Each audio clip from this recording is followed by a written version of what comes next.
mwana moto te po akosa ngai abongwani pe te po awangata nzambe ya le Nazarien, le Nazarien, le Nazarien.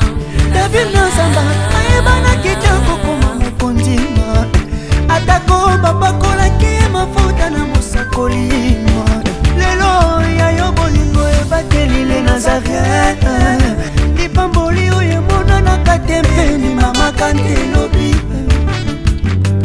kolapie mapapu masopi mafuta tokokisi ena elongo na nzambe oyo babenga na makomi Jésus libala okota yango okende koto yo âge poussani 40 ans 45 ans osakaka yo moko ce n'est pas normal c'est akanga mwana na ye akisi pona ni po mwana na ye asalisaka ye.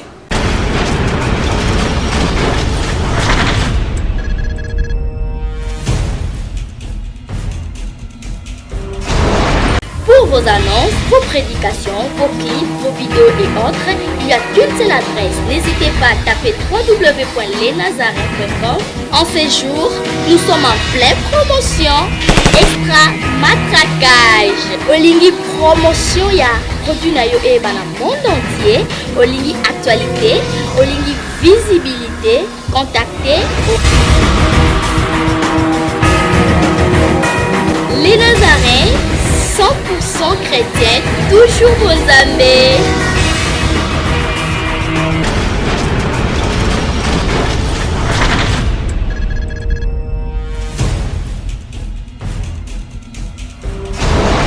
Shalom, shalom, chers téléspectateurs, téléspectatrices, internautes de partout dans le monde.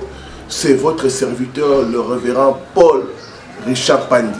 C'est avec les mêmes plaisirs que je vous retrouve pour ces nouveaux numéros de prédication. Que mon Dieu vous bénisse. Bien sûr, vous avez de partout dans le monde. Tokobon de là avant de partager le bas ensemble.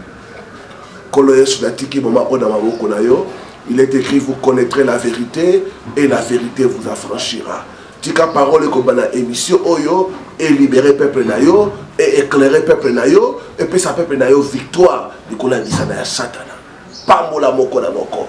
Nanzela liloba na yo visiter peuple na yo na kombo na Yesu Christ. Amen. Na sepeli ko partage na biso thème souci ya sika. Quand votre mariage a besoin de la délivrance. Quand votre mariage a besoin de la délivrance.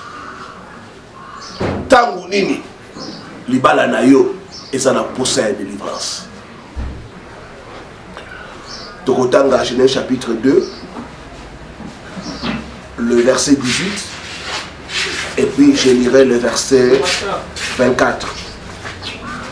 L'Éternel dit, il n'est pas bon que l'homme soit seul. Je lui ferai une aide semblable. On a sauté verset 24.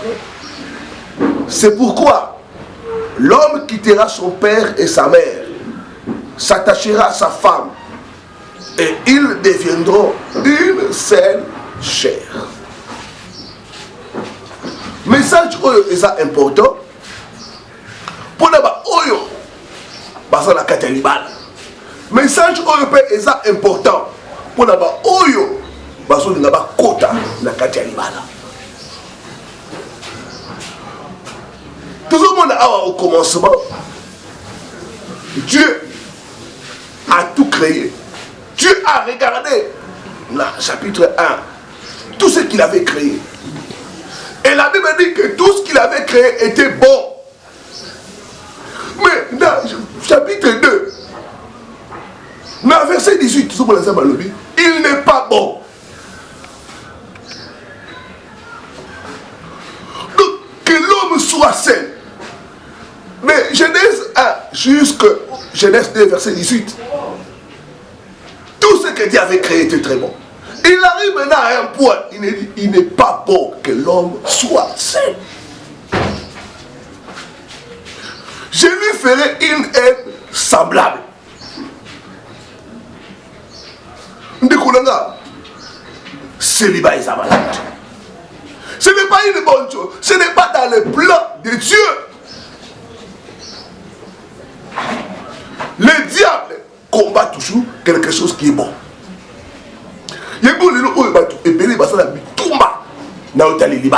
Parce que le diable a eu une importance à l'ibala.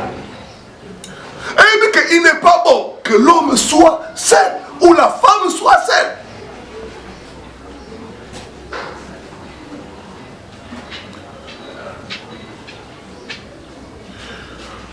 L'homme quittera son père et sa mère et s'attachera. Mais si l'homme est lié à ses parents,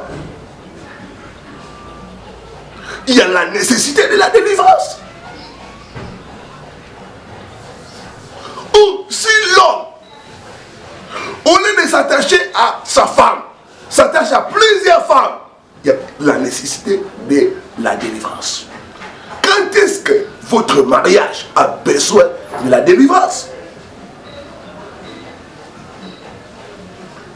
Bien aimé, diable a délégué ma force pour combattre le mariage, combattre sa libale. Comme ça, que batou, jouir dans la libale. Comme il m'a divorce dans ma balle. Comme il m'a compris sur ma malheur en dernier. Quand est-ce que votre mariage a besoin de la délivrance?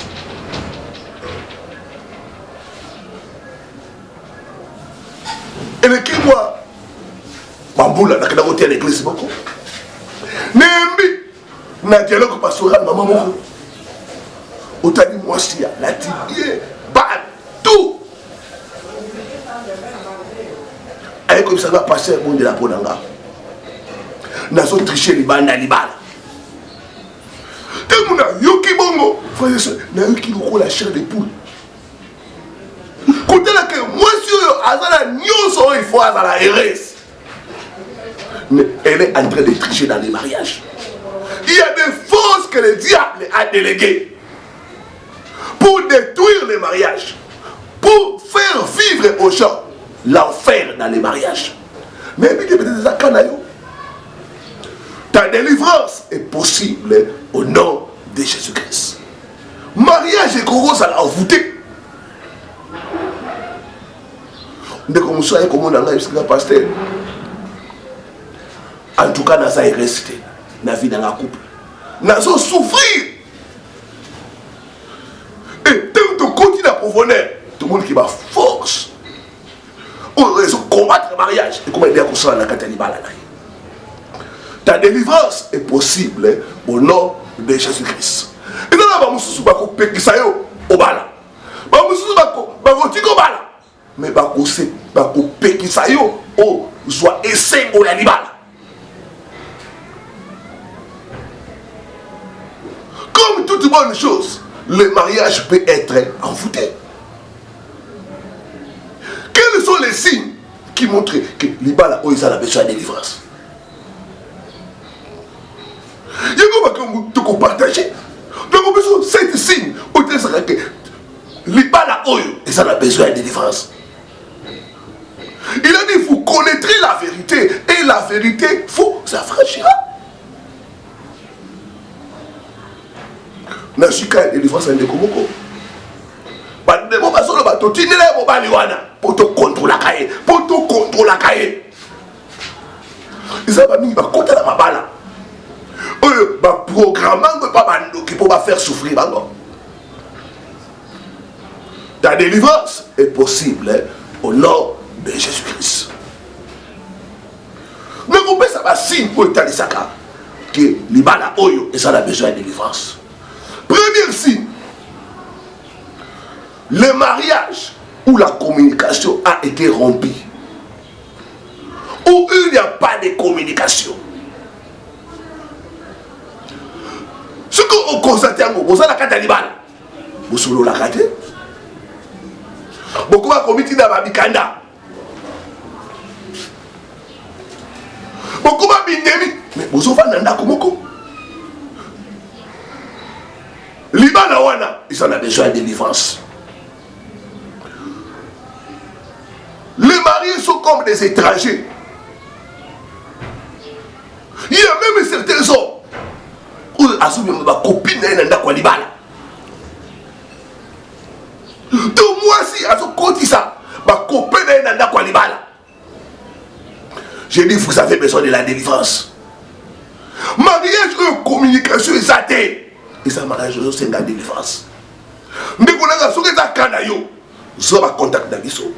Benga biso na WhatsApp, tu na imo, tu ko sungayo. Tu comme mon processus il y a délivrance. Plus 243 9 98 41 26 29. Nous le ballon de Konanga, ils ont souffert dans l'ibala d'ayo. Il y a une solution. Pas que ça m'a mis sur d'ayo. Tout est le banalo ça. Tout le cas de délivrance pour la libala wana. Dialogue est à la raté. Bon, moko est à la raté. Et ça rompu. Ce mariage-là a besoin de la délivrance. Deuxième type de mariage où il y a la nécessité de la délivrance. C'est quand les mariages, les belles familles ont pris le contrôle et ont commencé à diriger le couple. Les balles nyos oyo, papa bokilo, maman bokilo, assis contrôle, à comme kamba, les balles ont besoin de délivrance. Mais l'homme quittera son père et sa mère et s'attachera. Les balles oyo mutu a quitté des, et ça la moisi, et ça la mobile. Il va avoir besoin de délivrance. Et d'ailleurs, il va là où ils ont contrôlé dans ma belle famille, il y a la sorcellerie. Mais tout le monde il y a sorcellerie. La sorcellerie, il faut contrôler. Les balles là, son papa Bokilo a contrôlé un mot. Donc, maman Bokilo, même tout a contrôlé. Avant, au sommet, la moitié de l'eau, il faut que tu donnes le bas par an. Avant son mélo, il faut dans nos touna. Papa a dit, mon frère, tu as besoin de la délivrance. Mais tu as besoin de la délivrance. Dans les mariages où les belles familles ont pris le contrôle, ont commencé à diriger, ils ont mariage où ils ont besoin de délivrance.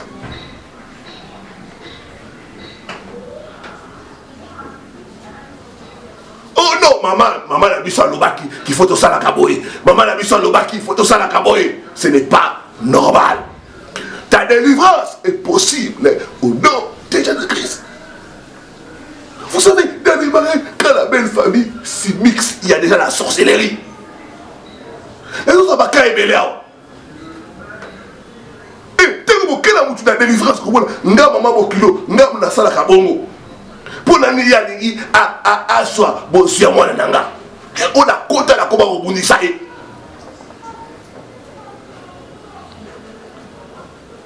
ta délivrance est possible au nom de Jésus-Christ. Le diable ne fait que détruire. Le diable ne peut pas réparer. Ce que l'ibala d'ailleurs débat ne connaît yaka benga biso tout comme mayo la position de délivrance. Jésus est le restaurateur. Aza capable de restaurer le couple nayo. Aza capable de délivrer yo. Au nom de Jésus-Christ. Libala oba sebe ki bakota. Bakoba ko kamba. Mais qu'on a obala ki famille mususu. Comment yo okanga baka na famille nayo. Famille nanga iba. Et ça la maman mususu na vie loka kitasa. Maman na salaka kisi akanga mwana na ye akisi pour mwana na ya salisa kai ma famille est belle bakamwana eza au moins tant que côté de la famille au moins moi c'est chaque fois bakomo kotumisa il faut tinda autant mobali keba na ye mobali za mbete hôpital moi c'est ça mutu a école mususu keba na ye ole na moi si ole na ndoki. Mais ta délivrance est possible au nom de Jésus-Christ. Libala wana Yesu est capable de kokangola wona kombo na Yesu.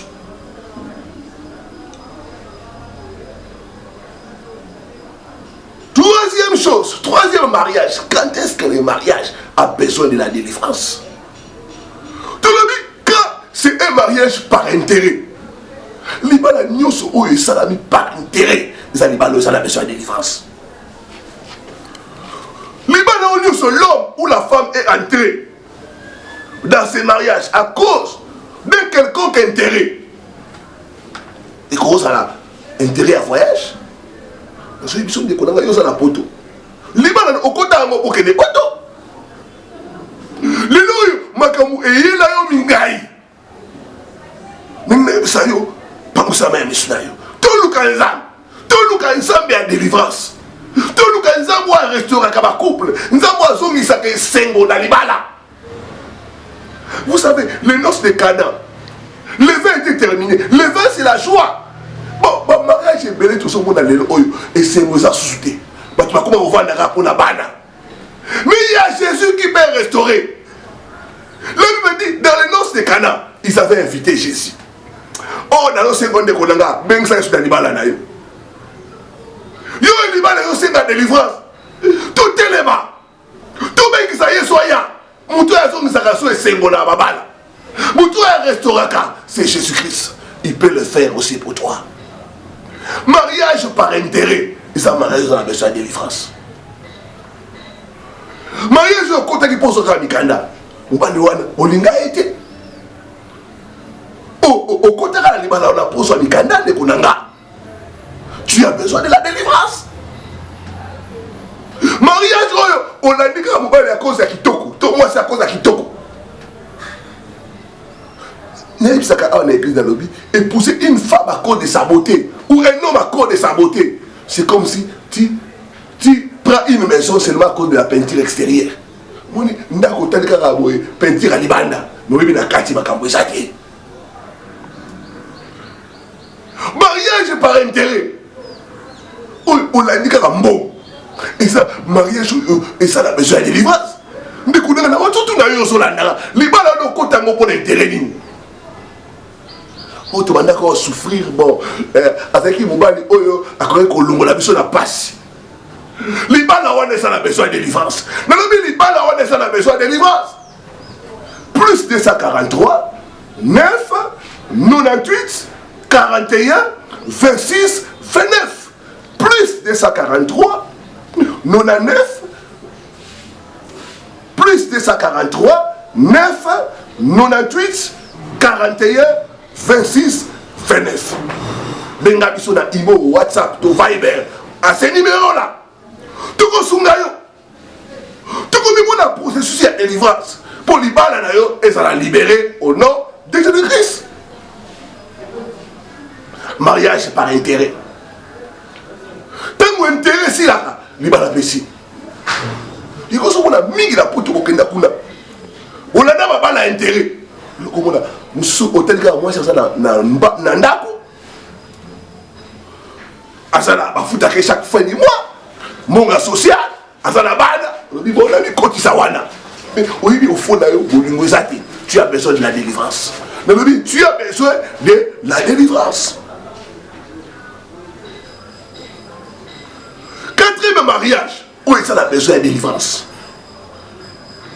Et un mariage où? C'est le mariage où les parties sont des acteurs et des actrices. Mariage où moi c'est mon bal, je suis acteur et actrice.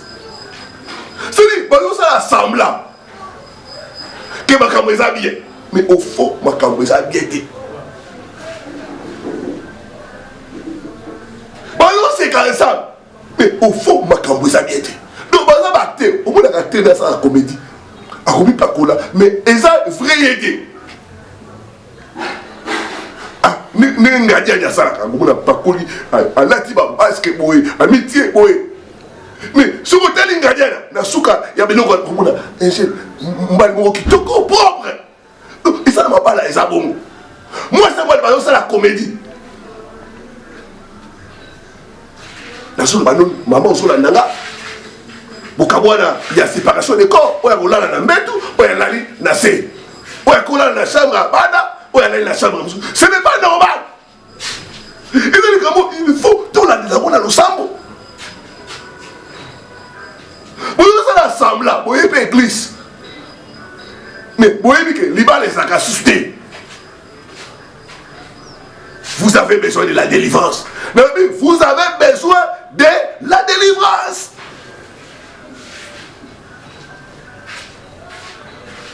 Jésus est capable de te libérer, de libérer votre couple au nom de Jésus. Donc, mariage oyo, moi je suis un mobile, je suis un acteur. Je suis un semblant, je suis un bateau, je suis un bateau. Mais tant que nous sommes fingada, tant que nous sommes bétada, ce n'est pas normal. Ta délivrance est possible au nom de Jésus-Christ. Mon mariage est belé, les lois ça va comédie. On a moi chez le vanda pour la bana.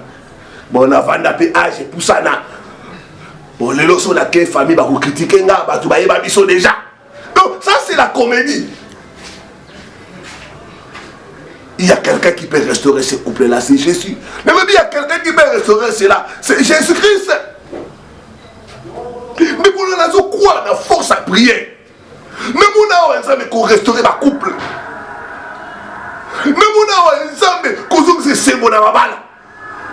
Elle est capable de construire la libana na bino. Yo âge pour ça 40 ans, 45 ans, ou ça karayomoko. Ce n'est pas normal. Il y a qu'à tout le cas, tout compte à la profondeur. Pour ma camoufle, nous sommes quoi à la commune. Comment dans votre famille, au Banak et au Songa. Trouvez-vous ça c'est normal? Il a dit vous connaîtrez la vérité et la vérité vous affranchira. Cinquième mariage, où ils ont besoin de délivrance. Ils ont un mariage à problème. Mariage, depuis que Moutabala a commencé à couper là. Papa, vous avez la santé, on a dit. Oui, on a la France. On commence à Konda. Maman, on commence à Konda. Depuis au Bala, le problème est banda. Mariage, attaque satanique. On a subi une opération. Une opération. Qui est ça? Nous sommes malades. Infidélité. Et dans ma mariage, ils ont besoin de délivrance. Mariage, il y a eu un problème là-bas. Problème. So aussi, si problème, c'est y. Si vous ne parlez pas de baban, si vous parlez de belle famille, vous êtes toujours couple, pourquoi? Problème. J'ai dit que vous avez besoin de la délivrance. Contactez-nous en couple. Tout connaissez-nous. Le processus, il y a délivrance. La Bible dit par un prophète, Dieu a fait sortir Israël d'Égypte. Azar est à la qualité patane. Nous avons une émission au tirara, au tombé. Et ça a zarté. Ça va libérer. Mon frère va condamner. Oui, bah, moi, que yo ko balaté. Oui, bah, moi, que yo ko sala. Mon bal à moi, si mon côté. Tu as besoin de la délivrance. Mariage a problème. Mariage a attaque satanique. Fils à vie. Tu as besoin de la délivrance. Sixième mariage. Oh, ça a besoin de délivrance. Et ça, mariage à des agents sataniques. Mariage au bal. Moi, si ton mobile, ça a mis salamabé. Mon corps, ça a mis salamabé. Et ça, mariage, ça a besoin de délivrance. L'une des parties, au moment où on a eu la kindoki, magie, occultisme. Mais si on a un décoboko, on a un avocat, on a un science occulte. On a un boutou, on a un amuki, on a un amuki. Parce que le phénomène est qu'on a affaire à ce talanga. Tant on a reçu tout cas. Nini. Oh Nini. On a l'idée. Ok. Moi c'est pour l'écouter à mon balai à la mouille sur talanga. J'ai mis à 7 mois et 8 mois. Donc mariage à des agents sataniques. Ils ont tous dit non mon balai à Ndoki. Pour pas dire qu'on a pour pas poma et toi le zakati na yo. Ta délivrance est possible au nom de Jésus. wana, sur une délivrance et salamité, il y aura des sacrifices. Il y a un peu de moussa qui fait là. Mobali, ton moussa a fait là. Bassi. C'est ça les mariages. Ton moussa a un agent satanique. La nuit témoignage l'église, c'est beaucoup de la commune à Kinshasa. Babalani, Mobali Ebaki, état d'âme à moi cité. Bakouti Dalibala, oh, moi je suis Kindoki. Maman Koutou d'Ape Sakai. Va vivre pendant 5 ans de mariage. Maman Koutou t'a commencé 5 ans. Moi, il faut sacrifier dans mon balnaï.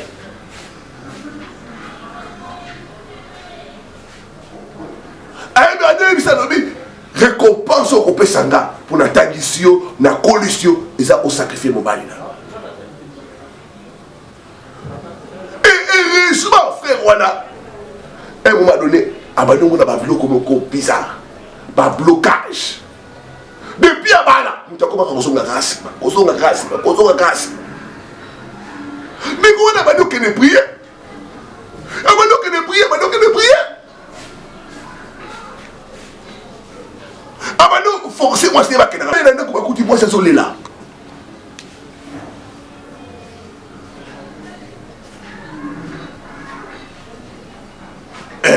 Moi c'est quoi avouer. Habitez-moi que n'en pas pasteur. Que n'en pas pasteur. Moi c'est avouer. Misala wana nege salamaki. Mais ils sont des konanga. Ta délivrance est possible au nom de Jésus-Christ. Septième signe, n'a continué le message oyo dans la deuxième partie. Septième signe, il y a besoin. Il y a délivrance. Et ça, il y a oyo ba famille ba yo qualité. Soit côté à moi, côté à mon bal, il y a wana te. Mabala oyo, mabala musuku na famille boko so d'autres. Mabala musuku na noko to papa bokula boy il y a wana. Et ça mabala ça la besoin de délivrance. Bega na numéro na biso plus 243 9 98 41 26 29. Benga tukosungayo. Tukobi mona processus de délivrance. Tukobi so ba clé pour libala na yo ezala libérer na kombo na Yesu. Oui, mais qu'est-ce qu'on libère les autres simbatés? Nous, c'est aussi simbaté. Et il a pris la peau, il a touché. Mais il est tout à l'heure, Yesu. On est capable de restaurer ma balle. On est capable de restaurer mon animal. On est capable de apporter délivrance, c'est ça la balle. C'est Jésus-Christ. Dans le tout le monde est là. Je suis là, si Manangayo, Oyo, Nandi Matéa, Oyo, Kolo Yesu.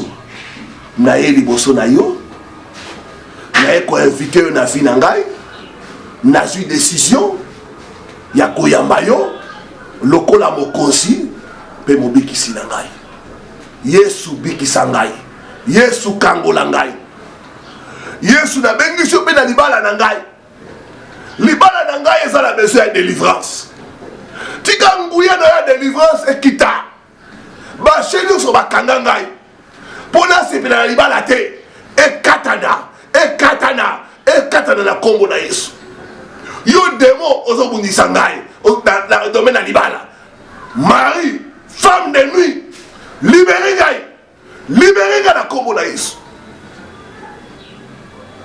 Merci Seigneur Jésus na kombo na pona papa na kombo na Yesu na libérer oxy à délivrance likola moko na moko landi oyo bakanga e pa balate na libérer na kombo na Yesu na détruire ma malédiction na domaine na libala na détruire yango na kombo na Yesu esprit de sa Marie femme de nuit na bengali yango na kombo na Yesu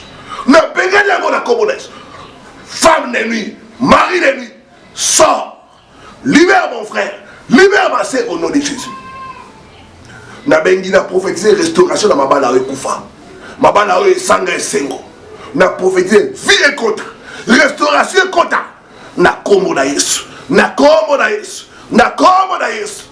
nzambe nanga visite yo nzambe nanga pesa esengo na libala na bino a restaurer esengo a restaurer harmonie na kombo na Yesu Christ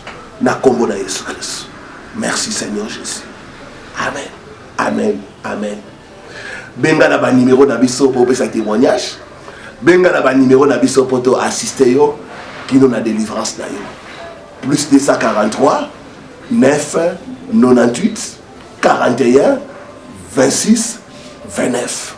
Zaba pambola bino ba meilleur vœu pour na 2017 na ba na so na biso na kanisi na mboka Belgique. Maman Mireille la coco nzamba pambola yo. Batu nyonso bazolanda biso. Soyez bénis. Certainia kalona na États-Unis nzambelanga pambola yo. Maman fait ça na États-Unis pe nzambelanga apambola bino boza ebele. Na France bana so bazolanda biso maman Annie la grâce que mon Dieu te bénisse. Bien des bonnes choses, j'attends votre témoignage. C'était votre serviteur le révérend Paul Pandi. Bien des bonnes choses, merci.